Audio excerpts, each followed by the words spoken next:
My dear student, good morning everyone. Today we will discuss on the topic next lecture of the Werner's coordination theory. बेटा देखो, हम लोगों को Werner's coordination theory का अगला lecture आगे फॉरवर्ड करना। जैसे बेटा हम लोग चर्चा क्या किए थे, इससे पहले हम लोग डिस्कशन ये किए थे कि जो कोऑर्डिनेशन थ्योरी है उसमें वर्नर्स ने किस तरह से प्रूव किया था और उसका हमने एक टेबल बनाया था। टेबल में हमने कोबाल्ट एमीन कॉम्प्लेक्सेस को लिखा था, नंबर ऑफ आयंस को लिखा था, उसकी कंडक्टिविटी को भी नंबर ऑफ आयन के रेस्पेक्ट में हमने लिख दिया था कि जैसे नंबर ऑफ आयन अगर बढ़ते जाते हैं, हम लोग कोलिगेटिव प्रॉपर्टी में पढ़ते नहीं, तो कोलिगेटिव प्रॉपर्टी में नंबर ऑफ आयन पर हम लोग वहाँ पढ़ते हैं सोल्यूशन पर बहुत सारे जो है प्रॉपर्टी डिपेंड करती है। तो यहाँ पर अगर नंबर ऑफ आयन बढ़ते जाते हैं तो कंडक्टिविटी बढ़ती चली जाती है। तो उसी लेक्चर को बेटा हम लोगों को आगे बढ़ाना, ठीक है ना। देखिएगा, सिंसियरली देखिएगा, और अगर कोई कहीं डाउट होगा बेटा तो डिस्कशन कीजिएगा। देखना क्या है कि जैसे हम लोगों का जो कोबाल्ट एमीन कॉम्प्लेक्सेस था, वो कोबाल्ट एमीन कॉम्प्लेक्सेस में हमें क्या देखना है, जैसे हम लोग पहले चारों स्ट्रक्चर को ड्रा करते हैं और उसमें अकॉर्डिंग टू वर्नर्स प्राइमरी और सेकेंडरी वैलेंसी को रिप्रेजेंट करते हैं। देखा जाए, जैसे ये एक स्ट्रक्चर बेटा ये है हमारा, देखो जैसे एक स्ट्रक्चर हमारा ये है, जो है फर्स्ट स्ट्रक्चर पर हम लोग चर्चा करते हैं। तो फर्स्ट स्ट्रक्चर में बेटा हमें क्या मिलता है, CO। देख लें ज़रा, विजिबिलिटी हो, नहीं तो ऊपर हो जाएगा, फिर प्रॉब्लम क्रिएट होगी। नहीं, ठीक है। तो देखो बेटा CO,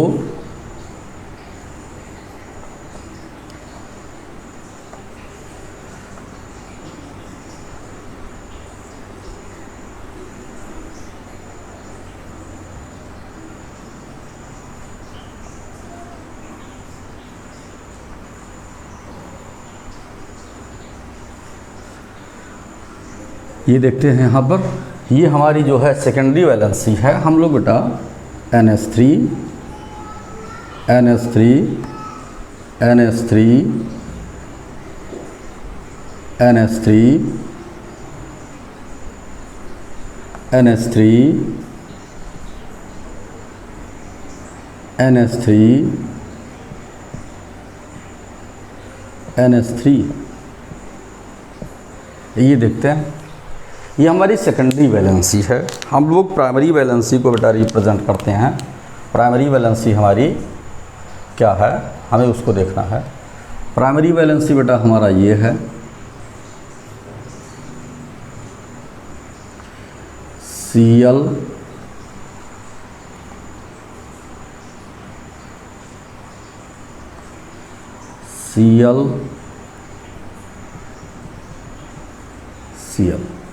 ये हमारा प्राइमरी वैलेंसी है। अच्छा, ये फर्स्ट स्ट्रक्चर है जो हम लोग टेबल में बनाए थे। फर्स्ट स्ट्रक्चर वो कौन सा है बेटा, जैसे ये है फर्स्ट स्ट्रक्चर जिसको हम लोग बोलते हैं CO NH3 होल 6 Cl3।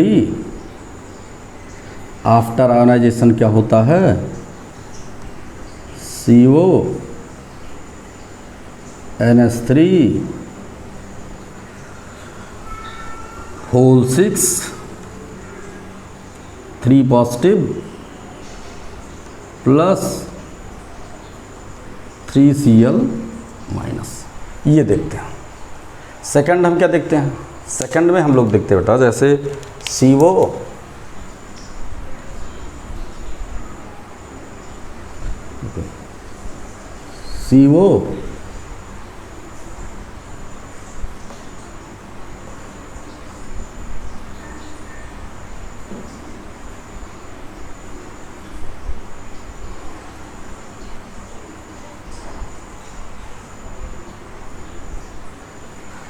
ये यहाँ पर हम लोग देखते हैं।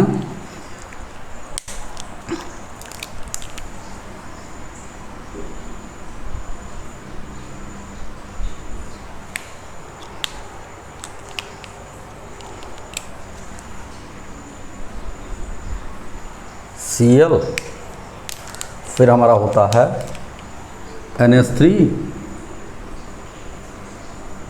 NH3, NH3, NH3, NH3, ये हुआ। यहाँ पर हम सेकेंडरी वैलेंसी को रिप्रेजेंट करते हैं, Cl प्राइमरी वैलेंसी को रिप्रेजेंट, और ये हमारा हो गया Cl। इसको अगर हम लिखेंगे बेटा तो क्या लिखेंगे, इसको हम लिखेंगे सेकेंड स्ट्रक्चर हमारा है, जिसको हम लिखे थे CO NH3 होल 5 Cl और Cl2।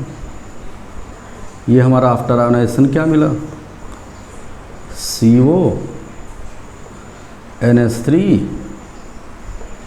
होल 5 Cl2 प्लस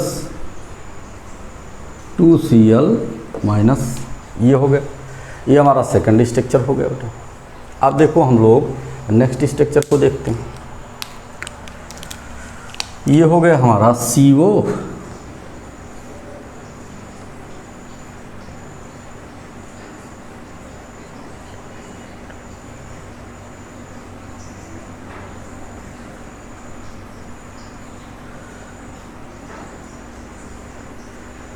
और ये हमारा हो गया NH3, और फिर हम लोग देखते क्या हैं, ये हमारा हो गया Cl,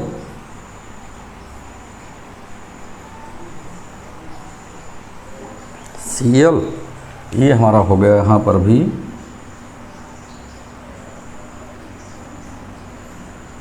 Cl, और फिर हमारा ये हो गया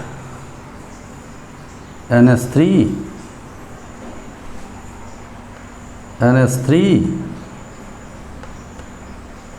और ये हमारा हो गया NH3, और ये हमारा हो गया इधर Cl, ये Cl। अब देखो इसके विषय में अगर हम लोग लिखते हैं स्ट्रक्चर थर्ड लिखते हैं, तो थर्ड में हमें क्या मिलता है, CO NH3 whole 4 Cl2 Cl after ionisation,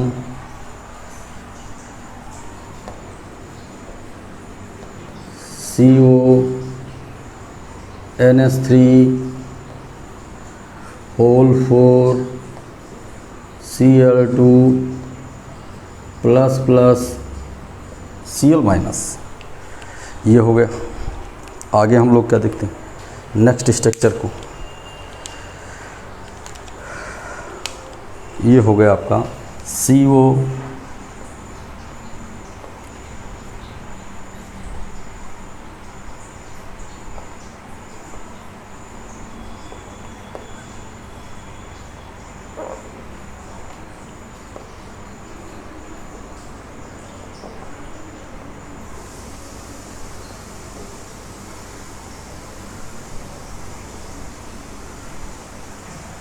ये हो गया। अब हम देखते हैं यहाँ पर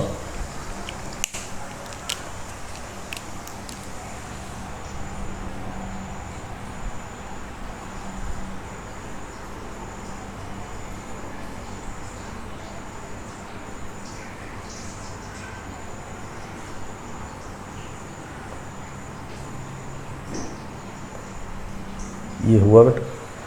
फिर हम देखते हैं यहाँ पर Cl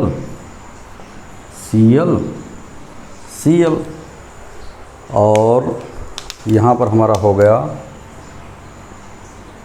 NH3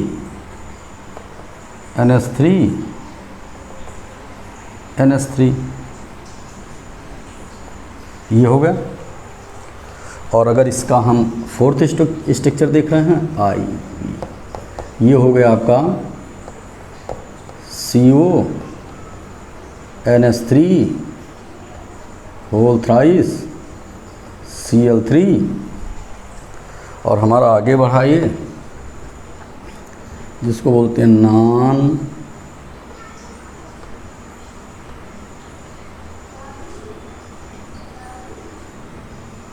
आयोनाइजेबल। ये बेटा इतनी चीज़ें हमें देखना मस्ट है और बहुत ही इम्पॉर्टेंट है, कहीं आपको कोई डाउट नहीं होना चाहिए।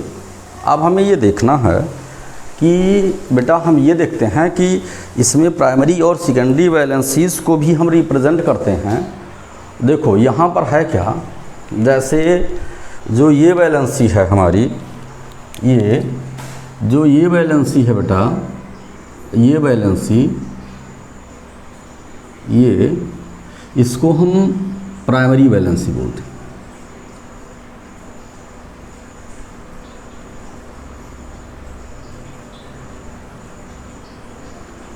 Primary valency.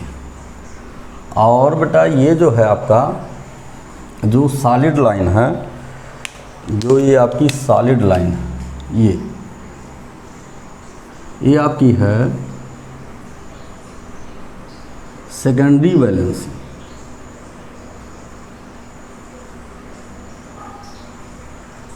वैलेंसी। और फिर बेटा ये जो आपका है, ये है, इसको हम बोलते हैं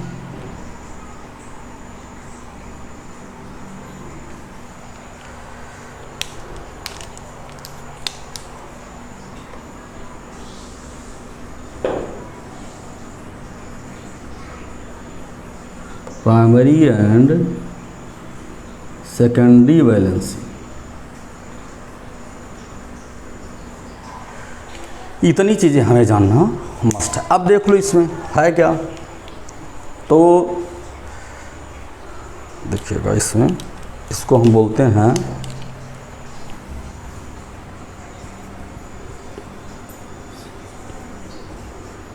स्ट्रक्चरल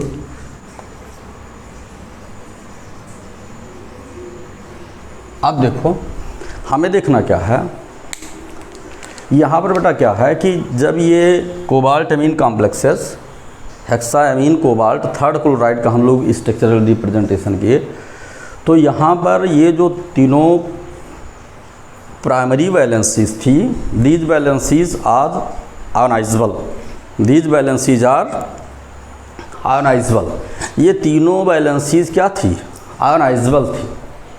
यहाँ पर हमें देखना ये वैलेंसीज क्या थी, आयोनाइजेबल थी। तो इससे देखो ये तीनों वैलेंसीज कंप्लीटली, यहाँ पर आपने देखा क्या 3Cl माइनस यहाँ पर हमें मिला। इसका मतलब क्या हुआ, in this structure 6 secondary valencies that is the bond which are attached with NH3। 6 secondary valencies are attached with NH3, but the 3 primary valencies are represented by dotted line because these are ionizable। तो देखो ये तीनों ionisable हो गई। यहाँ पर second structure में क्या हुआ, लेकिन इसके स्ट्रक्चर में दिस स्ट्रक्चर इज ऑक्टाहेड्रल, ये स्ट्रक्चर ऑलरेडी ऑक्टाहेड्रल रहा, ठीक है। ऑक्सीडेशन स्टेट में कोई अंतर नहीं हुआ, स्ट्रक्चर में कोई अंतर नहीं हुआ, ज्योमेट्री में कोई अंतर नहीं हुआ। यहाँ पर क्या हुआ, यहाँ पर क्या हुआ कि एक ये NH3 को रिप्लेस कर दिया गया inside coordination sphere, inside coordination sphere से एक NH3 लिगैंड को रिप्लेस कर दिया गया और उसके जगह पर दूसरा क्लोरीन आकर यहाँ पर स्टेबिलिटी गेन किया, which are satisfied by the primary as well as secondary valencies. ये दोनों वैलेंसी से सेटिस्फाई हो गए, ठीक है। इसका मतलब इट इज़ नॉट, देखिए it is in current time it is not ionisable, only 2 chlorine are ionisable, यहाँ पर हमें देखने को मिला। ये देखो यहाँ पर हुआ, इसका मतलब एक स्टेबिलिटी को गेन कर लिया। नेक्स्ट में हम लोग आते बेटा, यहाँ पर हम ये आते हैं, यहाँ पर दो आयोनाइजेबल की पोजीशन थी। यहाँ पर क्या है कि फिर inside coordination sphere 1NH3 ligand are replaced by the Cl, एक Cl से फिर रिप्लेस कर दिया गया, ठीक है ना। तो ये क्या है कि यहाँ पर जब कर दिया गया तो एक आयोनाइजेबल क्लोरीन केवल एक ही बचा, तो इसका मतलब आयोनाइजेबल क्लोरीन ये एक बचा। और देखिए in this condition two primary as well as secondary valencies are satisfied by the 2 chlorine. ये देखते हैं, इसका मतलब it contain only 2 ion, but at the least of the complete ionisation be see that, देखो यहाँ पर क्या करते हैं, यहाँ पर हम देख रहे हैं कि 3NH3 यहाँ पर कितने थे, 6 थे, 3NH3 inside the coordination sphere are replaced by the 3Cl completely. Hence the coordination sphere does not contain any ionizable ion या any counter ion, which are ionizable, ऐसे भी कह सकते हैं। तो ये नॉन आयोनाइजेबल होगा, चूँकि ये कम्प्लीटली प्रोटेक्शन हो गया तो इसलिए नॉन आयोनाइजेबल हो गया। अब इसमें देखो प्राइमरी और सेकेंडरी वैलेंसी, इसका मतलब हम लोग पहले ही स्टडी कर चुके हैं बेटा कि primary valency are ionisable but secondary valency are non ionisable. इस पर तो हम लोग पहले ही बात कर चुके हैं। अब देखो क्या करना है इसमें। ये तो इतनी चीज़ें आपकी अपडेट हो गई वर्नर्स कोऑर्डिनेशन थ्योरी। इतनी सी बातें तुम्हें जानना भी था, इससे पहले वाले जो हमने पास्टुलेट बताया था, और उसके बाद ये स्ट्रक्चरल रिप्रेजेंटेशन को आपको जानना मस्त। अब हमें देखना क्या है, लेकिन यहाँ से यहाँ तक की प्रोसेस में बेटा देखो हम तुम लोगों को एक लाइन बता रहे हैं कि यहाँ भी कोबाल्ट का ऑक्सीडेशन स्टेट 3rd ही रहा, यहाँ भी कोबाल्ट का ऑक्सीडेशन स्टेट 3rd ही रहा, यहाँ भी कोबाल्ट का ऑक्सीडेशन स्टेट 3rd ही रहा, यहाँ भी कोबाल्ट का ऑक्सीडेशन स्टेट 3rd ही रहा। प्राइमरी वैलेंसी आयोनाइजेबल है जरूर, लेकिन ऑक्सीडेशन स्टेट में कोई वेरिएबिलिटी नहीं हुई। दूसरी चीज़ हम लोग पास्टुलेट में लिखे हैं, the primary valencies which are known as oxidation state always satisfied by the negative stresses और नेगेटिव चार्ज। तो देखो ये सब नेगेटिव स्ट्रेसेस थे, इसी से ऑलरेडी सेटिस्फाई हो। तो इसका मतलब ऑक्सीडेशन स्टेट जो है बेटा, जो ऑक्सीडेशन स्टेट है ये यहाँ से वहाँ तक कांस्टेंट है, जबकि क्लोरीन का आयनाइजेशन हो चुका है इन फॉर्म ऑफ क्लोराइड। आगे हम क्या देखते हैं, आगे हम लोग ये देख रहे हैं बेटा कि अगर हम कोऑर्डिनेशन नंबर पर चर्चा करते हैं तो इस पोजीशन में यहाँ इसका कोऑर्डिनेशन नंबर 6 है, और यहाँ भी इसका कोऑर्डिनेशन नंबर 5+1 = 6 है, और यहाँ भी इसका कोऑर्डिनेशन नंबर 4+2 = 6 है, और यहाँ पर भी कोऑर्डिनेशन नंबर 3+3 = 6 है। ये इतनी चीज़ें हमें जानना मस्त था। तो वर्नर साहब ने ये इतने स्टेटमेंट को जो है प्रूव किया था, ठीक है, जिसे हमें जानना था। तो यही चीज़ें तुम्हें बेटा हमें बताना था, जो हमने आपको बता दिया। इसके लिए, इसके नोट के लिए तो आपको PDF ही मिलेगा, वहीं पर आपको नोट मिल जाएगा। इसलिए नोट लिखाने में बहुत टाइम भी लगता है बेटा, और 3 पेपर हैं, ऑर्गेनिक, इनऑर्गेनिक, फिजिकल। तो कंप्लीट आपको सिस्टमेटिक PDF मिलेगा, तो आपकी कोई हेडेक नहीं होनी चाहिए। आप समझते रहिए लेक्चर में, और जल्दी ही आपको PDF प्रोवाइड कराया जाएगा। और जब PDF प्रोवाइड करा दिया जाएगा, आपकी सारी परेशानी और बहुत सारी चीज़ें उसमें सिस्टमेटिक रिप्रेजेंट किए रहेंगे। अब देखिए आगे हम लोग क्या देख रहे हैं, तो ये इतना सा ही हमें बताना है विद टेबल, जो टेबल बताए थे जिसमें नंबर ऑफ आयन, बहुत सारी चीज़ों को चर्चा किए थे इससे पहली वाली क्लास। अब बेटा हमें इसका एक्सपेरिमेंटल वेरिफिकेशन पढ़ना है, किसका, वर्नर्स कोऑर्डिनेशन थ्योरी का क्या पढ़ना है, एक्सपेरिमेंटल वेरिफिकेशन पढ़ना है। और एक्सपेरिमेंटल वेरिफिकेशन में हम लोगों को कई मेथड पढ़ना है। एक तो हमें पढ़ना है जो है प्रेसिपिटेशन मेथड, दूसरा मेथड हमारा है जो है मोलर कंडक्टेंस मेथड, और तीसरा आपका मेथड है आइसोमराइजेशन मेथड, आइसोमराइजेशन मेथड। तो 3 मेथड हमें जानना। तो इसमें अगर आपको कहीं कोई डाउट होगा तो इस पर आप डिस्कशन कीजिएगा। अब हम लोग experimental verification of Werner's coordination theory पढ़ने चल रहे हैं। देखिएगा क्या है, देखो इसको लिख लीजिए, फिर मिटा देते बेटा, लिख लो या स्क्रीनशॉट ले लो, थोड़ी देर की काम है।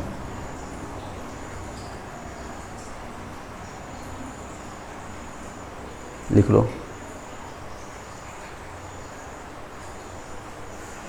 अब देखो हम लोग देखते क्या है।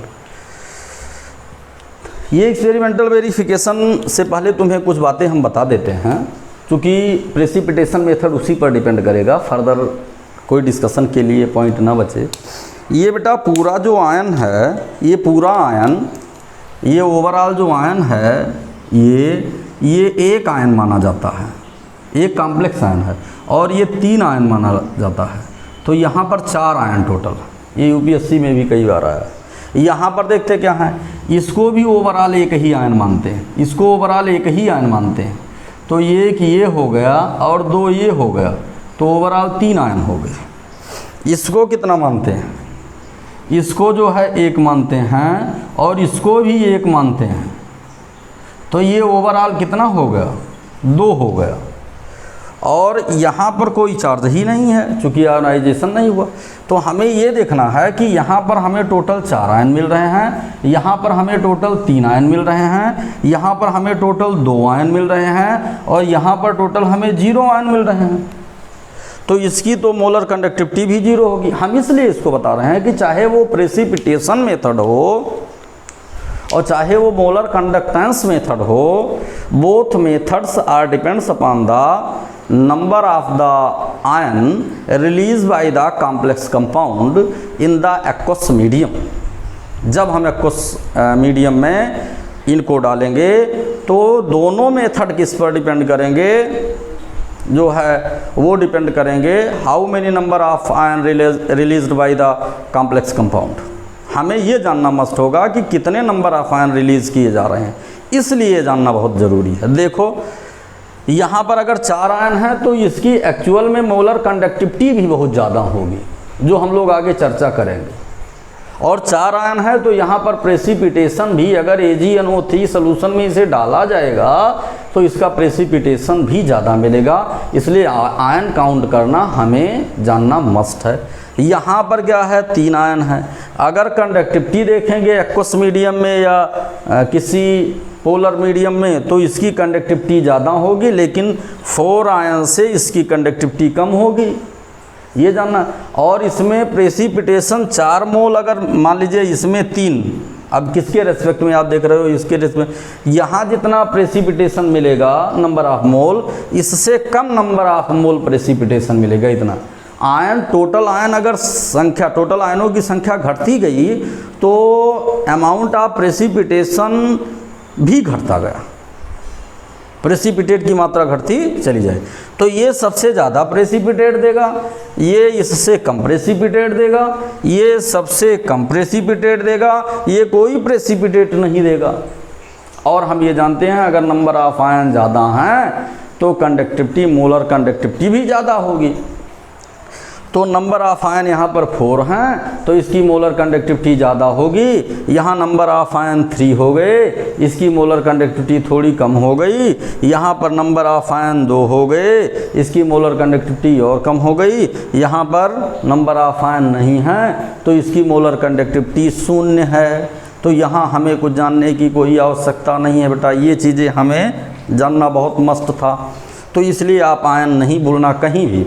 और हम देख लीजिए, हम कुछ आयन नंबर ऑफ आयन पर तुम्हें और एक्सरसाइज करा दे रहे हैं, कोई यही नहीं है। देखो जैसे बेटा क्या है, देखो हम नंबर ऑफ आयन, जैसे इसमें हम लोगों का ऑब्जेक्टिव है जो बच्चे कम जानते हैं वो ज़्यादा केमिस्ट्री जाने, और जो ज़्यादा जानते हैं वो तो जान ही जाएंगे, उनको तो थोड़ी सी स्टडी करना है। देखो जैसे हम देखते हैं बेटा, आयन की काउंट करना भी बहुत बच्चों को नहीं आता, उसको भी हम बता दे रहे हैं। जैसे देखो, जैसे हमने लिखा, कई कंपाउंड को हमने लिखा, जैसे हमने लिखा K4 और Fe(CN)(6). अब कोई पूछता है नंबर ऑफ आयन, तो इसको आयनाइज करा दो, आयनाइज करा दिए तो ये हो गया 4K+Fe(CN)(6), ठीक है ना, और (6) और 4 माइनस हो गया तो नंबर ऑफ आयन कितने हो गए, ये 4 आयन हो गया प्लस ये 1 आयन हो गया बराबर ये 5 आयन हो गए। ऐसे तुम्हें जानना, ठीक है। ये नहीं कि इसको 4 चार्ज लगा है तो इसको 4, ये कॉम्प्लेक्स आयन है, उस पर चाहे जो चार्ज हो। फिर देखो और देखते हैं, जैसे हम K3Fe(CN)(6) देखते हैं। यहाँ पर हम नंबर ऑफ आयन अगर देख रहे हैं तो यहाँ पर 3K प्लस उसके बाद Fe(CN)(6) 3 माइनस देख रहे हैं तो यहाँ पर नंबर ऑफ आयन कितने हो गए, 3 आयन ये हो गया और 1 आयन ये हो गया बराबर यहाँ पर टोटल 4 आयन हो गए। कितने आयन हो गए, 4 आयन हो गए, ठीक। आगे देखो, जैसे हमने क्या देखा, अगला पॉइंट हमने देखा कि जो है अगला देखते हैं। देखो जैसे हम देखते हैं, जैसे देखते हैं, आप ये मान लीजिए CuCl4, ठीक। यहाँ पर कर देते हैं Na2 CuCl4, तो हमें क्या मिलता है, ये होता है 2Na प्लस CuCl और 2 माइनस यहाँ पर हो गया तो ये कितने हो गए, ये 2 आयन ये हो गए और प्लस 1 आयन ये हो गए बराबर कितने आयन हो गए, 3 आयन हो गए। कोई दिक्कत नहीं, ठीक है ना। आगे देखो, आगे हम क्या देखते हैं, जैसे ये हुआ COH2O(6) और Cl3 और Cl3। अब यहाँ पर हमने क्या किया, यहाँ पर COH2O(6) 3 प्लस 3Cl माइनस, तो ये हो गया 3 धन 1 बराबर 4 हो गया। इस तरह से बेटा नंबर ऑफ आयन आप काउंट करना जान जाइए आयनाइजेशन बेस्ड पर। इसके बाद तुम्हें अब बताएंगे हम experimental verification of the Warners coordination theory. चूँकि एक्सपेरिमेंटल वेरिफिकेशन और इसको लेकर लॉन्ग में बहुत अच्छा क्वेश्चन आता है, तो पास्टुलेट हमने बता दिया, स्ट्रक्चर हमने बता दिया, कोबाल्ट एमीन कॉम्प्लेक्सेस के विषय में बता दिया। अब फर्दर हम लोग चर्चा करेंगे जो है experimental verification of the Warners coordination theory. आज की क्लास यहीं पर बेटा बंद कर देते हैं, क्योंकि अब कल हम वार्नर्स कोऑर्डिनेशन थ्योरी का एक्सपेरिमेंटल वेरिफिकेशन बताएंगे, फिर आगे बढ़ेंगे, ठीक है ना। तो ठीक है, thank you everyone for watching my video.